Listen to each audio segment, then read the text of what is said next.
Hi, today we're going to read Stinky Jack and the Beanstalk by Steve Smallman. Once upon a time, there was a poor young boy called Jack. He lived with his mum in a tumble-down house in the country. Jack was so lazy he couldn't be bothered to wash. He began to smell so bad that his mum made him sleep in the cowshed. Daisy, the cow, was not impressed.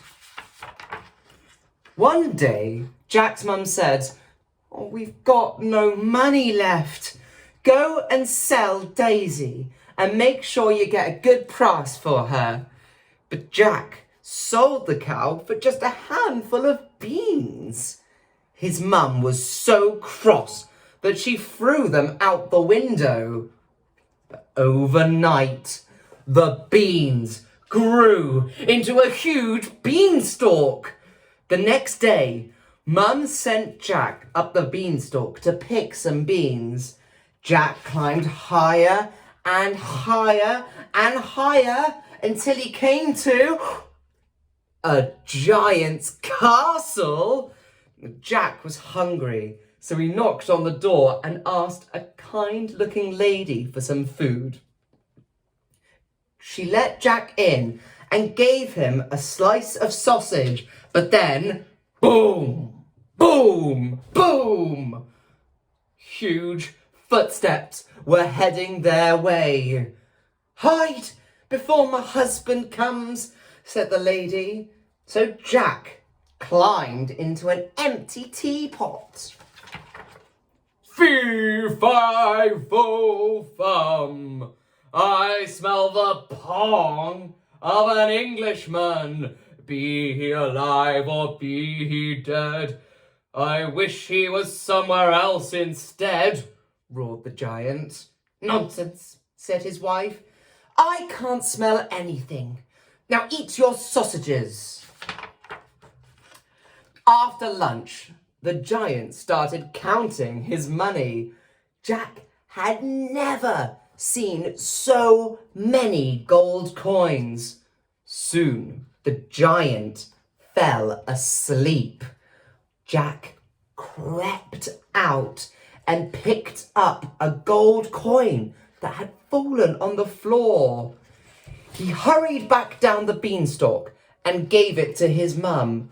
"Oh, good boy," she gasped. "This will pay to mend our house. Now, please, Jack, have a bath." But Jack shot back up the beanstalk. He must be wanting more. Back at the castle, the giant's wife let Jack back in, but then, "Fee-fi-fo-fum, I smell the pong of an Englishman.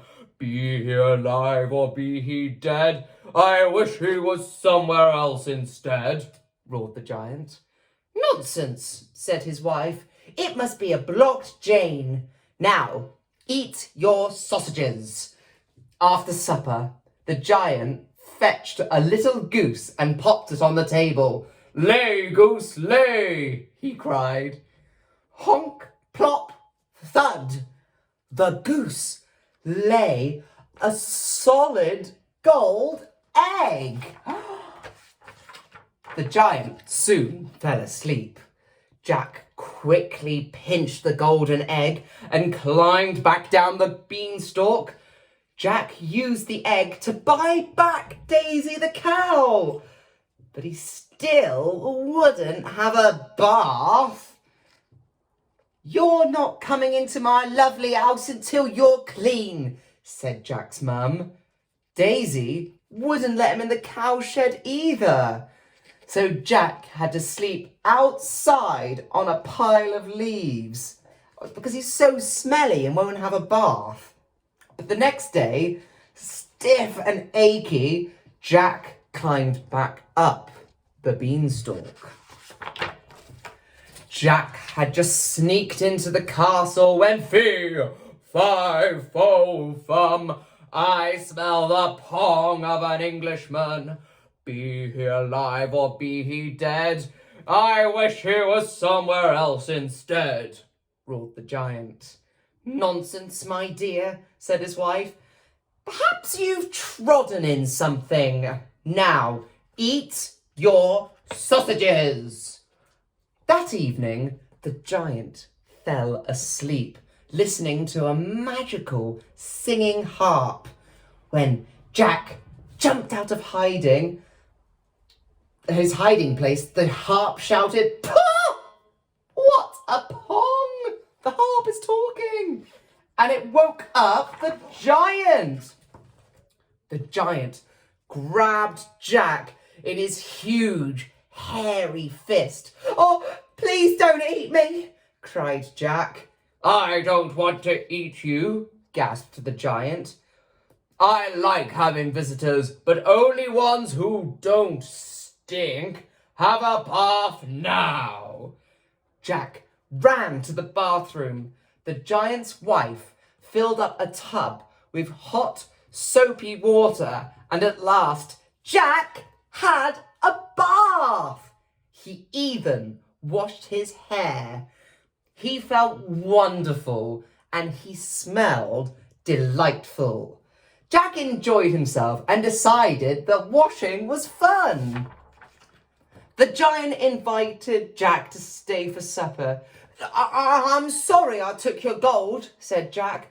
"I gave it to my mum to fix our house and buy back our cow."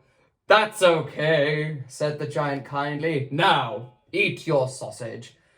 "Do you have sausages for every meal?" asked Jack. "Yes," sighed the giant. "I have a big bag of gold for some fresh vegetables." "Really?" said Jack. Do you like beans?" The end.